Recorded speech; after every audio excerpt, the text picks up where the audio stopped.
अभी तक हम लोग सिंपल प्रेजेंट टेंस के छोटे छोटे वाक्य को पढ़े, WH क्वेश्चन तक कंप्लीट किए छोटे छोटे वाक्य को। आज लॉन्ग सेंटेंस अगर आपको दिया जाएगा बनाने के लिए हिंदी से अंग्रेजी में सिंपल प्रेजेंट टेंस में चारों प्रारूप में, तो कैसे हम बनाएंगे उस पर आज है। मान लीजिए अगर आपको ट्रांसलेशन 2 लाइन में, 3 लाइन में, 4 लाइन में, 10 लाइन में, 20 लाइन में, 50 लाइन में एक ही ट्रांसलेशन अगर दिया जाए बड़ा बड़ा, तो उसको हम कैसे बनाएंगे, उसका सूत्र क्या होता है, इस पर आज चल पढ़ाई होगा। और इसमें आप लोग अपना देखिएगा और समझ में नहीं है तो कमेंट कीजिएगा, फिर अगले दिन इसको सॉल्व किया जाएगा। सबसे पहले जो छोटा आप लोग देखे हैं उसमें है था कि सब्जेक्ट प्लस V1 या V5 प्लस ऑब्जेक्ट, इसका फुल स्टॉप, ये छोटा सेंटेंस का था। अब अगर बड़ा सेंटेंस है तो इसमें एक और जोड़ देना है, प्लस अदर वर्ड्स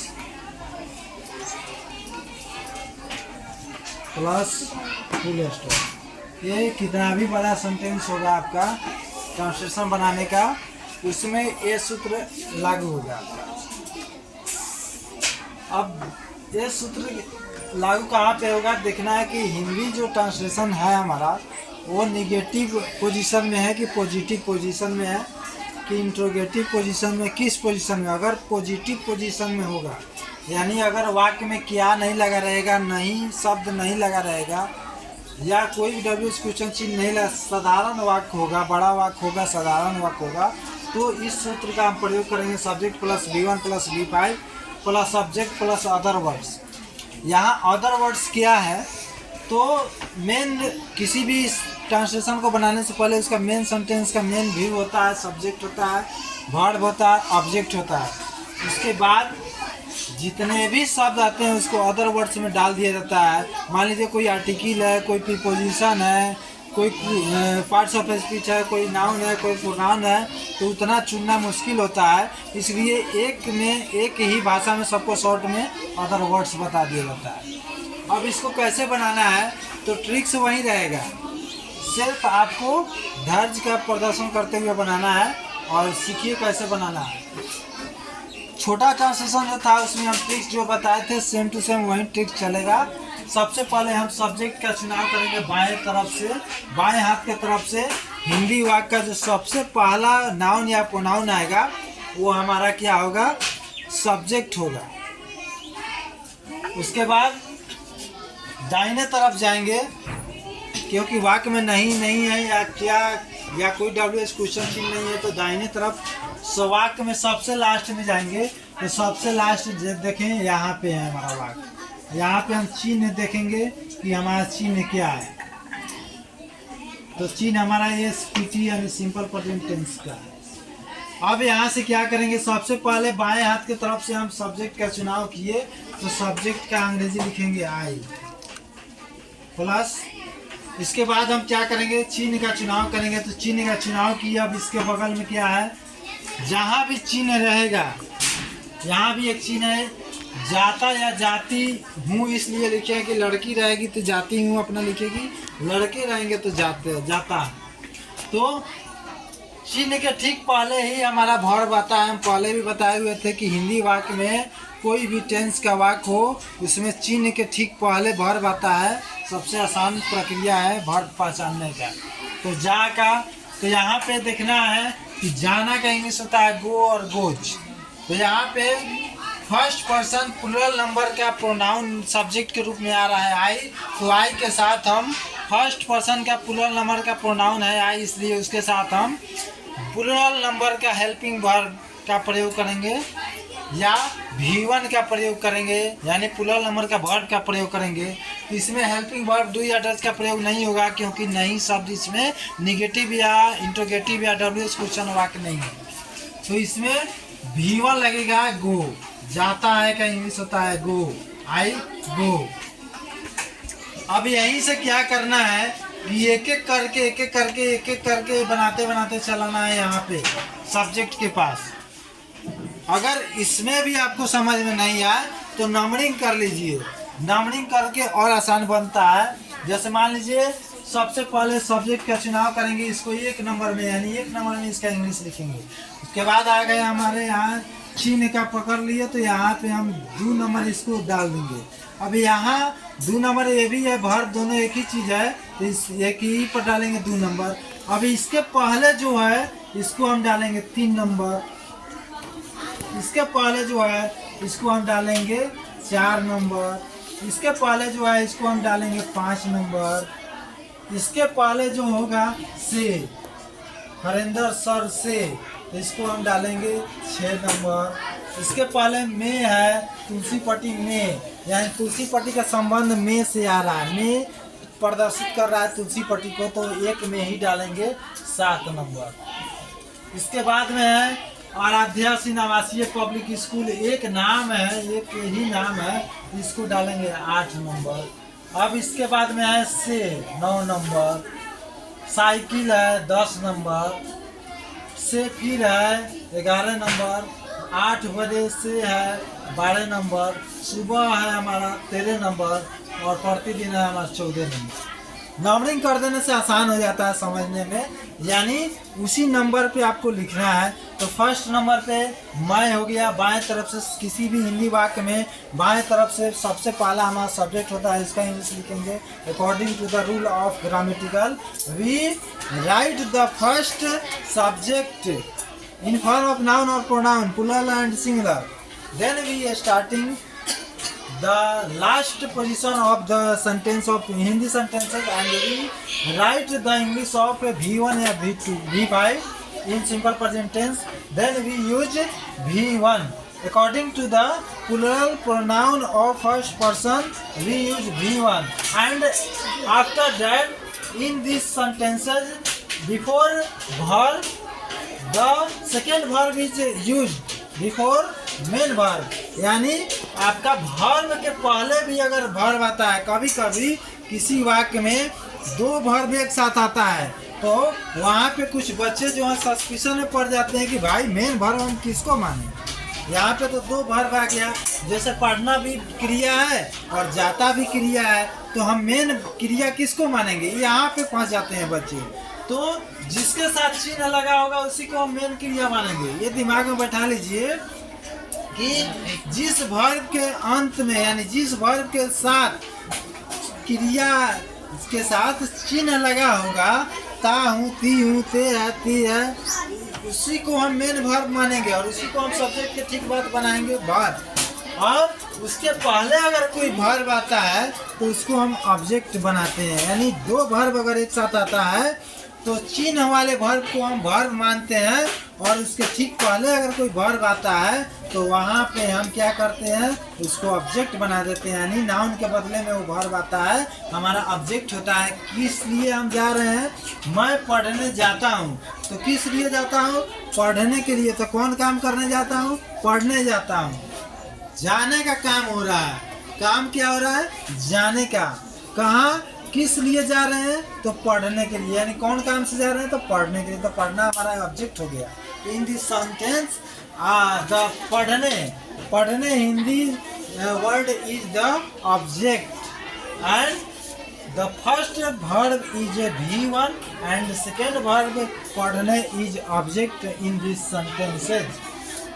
पढ़ने, तो 3 नंबर में पढ़ने का इंग्लिश लिखना है, यानी जाता है कि पहले पढ़ने है तो इसको हम क्रिया है लेकिन इसको ऑब्जेक्ट मानेंगे। तो जब भी 2 वर्ब एक साथ लिखिएगा तो टू लगा दीजिएगा बीच में, go to read, I go to read. अब क्या है, इसके पहले है सब्जेक्ट यानी विषय 3, यानी क्या है, हिंदी में जो बाद में आता है वो इंग्लिश में पहले आता है, और हिंदी में जो पहले आता है वो इंग्लिश में बाद में आता है। यही उल्टा प्रक्रिया है इंग्लिश और हिंदी का। हिंदी में जो चीज़ पहले आएगा वो अंग्रेजी में बाद में जाएगा, एक सब्जेक्ट के छोड़कर और WH क्वेश्चन और इंट्रोगेटिव को छोड़कर। तो पढ़ने, क्या पढ़ने जाते हैं, विषय। कौन विषय है, गणित विषय है। तो आई गो टू रीड, मैं पढ़ने जाता हूँ, क्या, सब्जेक्ट, क्या, सब्जेक्ट। कौन सा सब्जेक्ट? मैथ्स, गणित पढ़ने जाता हूँ, मैथ्स सब्जेक्ट। अब देखना है क्या कि यहाँ पे पलटी मारना है, पलट देना है। क्यों? गणित विषय है, विषय क्या है? गणित है। तो पहले गणित का इंग्लिश लिखेंगे तब विषय का। I go to read maths subject, तो यहाँ पे जो है मैथ्स लिखेंगे और तब सब्जेक्ट लिखेंगे। I go to read math subject. अब क्या है, किन से पढ़ने जाते हैं? हरेंद्र सर से सब्जेक्ट, ठीक है।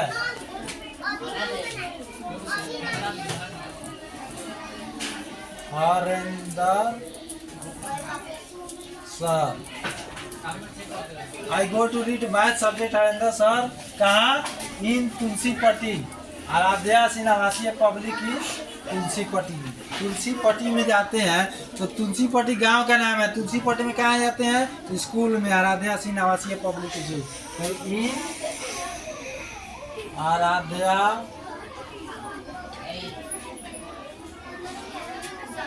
सिंह आवासीय पब्लिक स्कूल, क्योंकि पहले स्कूल का बोध कराना है और स्कूल कहाँ पे है? तुलसीपट्टी में है। तो बाद में तुलसीपट्टी लिखेंगे, स्कूल इन तुलसीपट्टी, क्योंकि गांव का नाम है तो बड़ा से लिखाएगा। स्कूल का नाम है तो पहला अक्षर बड़ा से लिखाएगा, ये याद रखिएगा।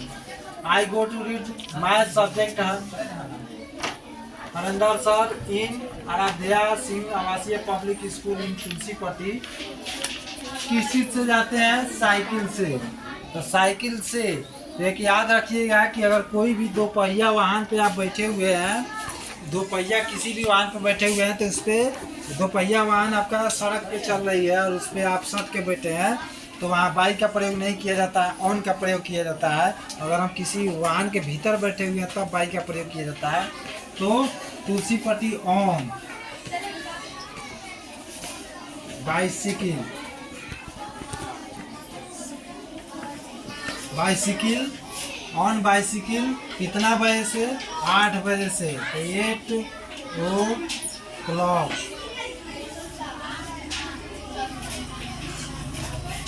सुबह में आए थे इन द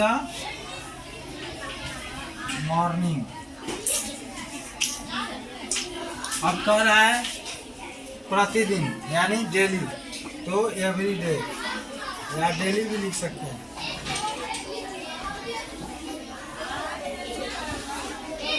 ठीक है, यहाँ पे आपका सॉल्व हो गया। अगर आप शुरू से बनाना चाहिएगा तो आपका दिमाग घूम जाएगा, नहीं बन पाएगा। इस तरह से स्ट्रिक से बनाइएगा तो आसान है, जल्द से जल्द आप बना सकते हैं और साधारण तरीका से बना सकते हैं, आसान तरीके से बना सकते हैं। नहीं तो इस तरह आप इसी में रह जाइएगा, सस्पेंशन में पड़े रह जाइएगा, आपका टाइम पास हो जाएगा। तो 12 से 12 ट्रांसलेशन बनाना है तो इसका ये नियम है कि सबसे पहले सब्जेक्ट का चुनाव कीजिए, उसके बाद वर्ब का चुनाव कीजिए। तब अगर डबल वर्ब एक साथ आता है तो जो चिन्ह के साथ है उसको वर्ब बनाइए और उसके बाद जो वर्ब आता है उसको ऑब्जेक्ट बना दीजिए। उसके बाद में एक एक करके उसी वहीं से एक एक करके उसका इंग्लिश लिखते चले जाइए सब्जेक्ट के पास, ऑटोमेटिक है कि आपका बन जाएगा। यहाँ 2 छूट गया है, यहाँ 2 लगेगा। I go to read math subject to Harendra sir in Aaradhya Singh आवासीय public school in Tulsipatti. Time नहीं मिलाइएगा, सीधा तुलसीपट्टी भी रखिएगा तो हो जाएगा। आवासीय public school Tulsipatti on bicycle 8 o'clock in the morning every day. यानी मैं प्रतिदिन सुबह 8 बजे से साइकिल से आराध्या सिंह आवासीय पब्लिक स्कूल तुलसीपट्टी में हरेंद्र सर से गणित विषय पढ़ने जाता हूँ या जाती हूँ। लड़की होगी तो जाती हूँ, लड़का होगा तो जाती हूँ। एक बार और समझा दे रहे हैं कि नंबरिंग हम किए हैं, नंबरिंग के बावजूद हम क्यों उल्टा लिखे हैं, इसके कारण है। सबसे पहले वाक्य में जो सबसे पहला नाउन या प्रोनाउन रहेगा, यानी कि अगर मान लीजिए इंटरोगेटिव सेंटेंस नहीं है, निगेटिव सेंटेंस नहीं है, WH क्वेश्चन सेंटेंस नहीं है तो ये लागू होगा। सबसे पहले हम इसका लिखेंगे नंबर 1 में, उसके बाद चिन्ह के पास आएंगे। अगर डबल वर्ब एक साथ आता है, जैसे पढ़ने जाता हूँ या जाती हूँ, 2 वर्ब एक साथ आया है, तो किसको हम वर्ब मानेंगे और किसको ऑब्जेक्ट मानेंगे? इसका सरल तरीका है कि चिन्ह जिसके साथ लगा रहेगा उसको हम वर्ब मानेंगे। तो जाता हूँ वर्ब हो गया गो। अब उसके बाद जो दूसरा वर्ब आया है उसके पहले, उसको हम ऑब्जेक्ट बना देंगे। किस काम के लिए जा रहे हैं? तो पढ़ने के लिए।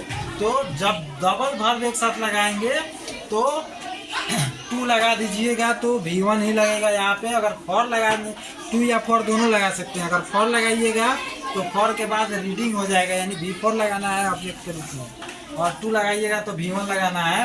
तो गो टू रीड, पढ़ने। अब क्या है, इसके पहले है विषय। तो विषय का नंबरिंग हम किए 4 नंबर में, लेकिन विषय का नाम क्या है? गणित। तो पहले गणित का इंग्लिश लिखेंगे तब विषय का, क्योंकि विषय का संबंध किससे है? गणित से है। तो पहले गणित का इंग्लिश लिखेंगे तब विषय का इंग्लिश लिखेंगे, ठीक है। अब उसके पहले क्या है? हरेंद्र सर से। तो पहले से का इंग्लिश लिखेंगे टू, उसके बाद में हरेंद्र सर का इंग्लिश लिखेंगे हरेंद्र सर। अब है कि मैं तुलसीपट्टी में है, तो तुलसीपट्टी गांव में नहीं ना पढ़ने जाता है, तुलसीपट्टी गांव में एक स्कूल है। इसके पहले देखो कि तुलसीपट्टी के पहले क्या दे रहा है? तुलसीपट्टी के पहले दे रहा है आराध्या सिंह आवासीय पब्लिक स्कूल, ठीक है। स्कूल छूट गया है, स्कूल। तो आराध्या सिंह आवासीय पब्लिक स्कूल तुलसीपट्टी में दे रहा है, ठीक है। तो तुलसीपट्टी में क्या, कहाँ जा रहा है, कौन जगह पर जा रहा है? तो आराध्या सिंह आवासीय पब्लिक स्कूल में जा रहा है। तो पहले हम आराध्या सिंह आवासीय पब्लिक स्कूल लिखेंगे और तब तुलसीपट्टी, यानी स्कूल कहाँ पे स्थित है उसको हम बोध कराएंगे तुलसीपट्टी में। तो इंग्लिश में यहीं पे 1-2 जगह आपको दिमाग लगाना है, सेंस ऑफ ह्यूमर लगाना है कि जिस चीज़ को हम बनाने जा रहे हैं उसका संबंध कहीं पहले वाले से तो नहीं है। अगर पहले वाले से है तो पहले वाले का इंग्लिश पहले लिखेंगे, उसके बाद उससे संबंध उसका इंग्लिश लिखेंगे। तो तुलसीपट्टी। अब उसके बाद कह रहा है कि से, साइकिल से। अगर स्कूटर से रहेगा, मोटरसाइकिल से रहेगा, साइकिल से रहेगा, तो याद रखिएगा कि इसमें ऑन लगेगा। आप कहिएगा कि ऑन क्यों लगेगा? इसलिए लगेगा कि 2 चक्का वाहन जो भी होता है पूरा खुला होता है वाहन, और वो धरती से सट के चल रहा है, और उस पर हम भी बैठे हैं तो सट के बैठे हुए हैं। तो हम तीनों का लगातार रिलेशन बन रहा है डायरेक्शन में, और खुला हुआ है, इसलिए उसमें ऑन लगेगा। और अगर मान लीजिए 3 पहिया वाहन है, 4 पहिया वाहन है, 4 चक्का से ज़्यादा जितना वाहन है, तो उसके अंदर हम लोग बैठे हुए हैं, इसलिए उसमें बाई लगेगा, ऑन नहीं लगेगा। और इसमें 2 पहिया वाहन जहाँ भी रहेगा आपको ऑन लगेगा, तो इसलिए ऑन बाईसाइकिल। साइकिल से तो पहले से का इंग्लिश ऑन लिखे, उसके बाद साइकिल का इंग्लिश लिखे बाईसाइकिल। और करा है 8 बजे से, तो 8 बजे से का इंग्लिश हो गया 8 o'clock। अब कह रहा है कि कब? सुबह में कि शाम में? तो सुबह में तो इन द मॉर्निंग। उसके बाद कह रहा है प्रतिदिन, तो इसका एवरीडे। इस तरह से बनाइएगा, कितना भी बड़ा वाक्य होगा इसको आप बना पाइएगा। अब अगला वीडियो में बताएंगे उससे आगे।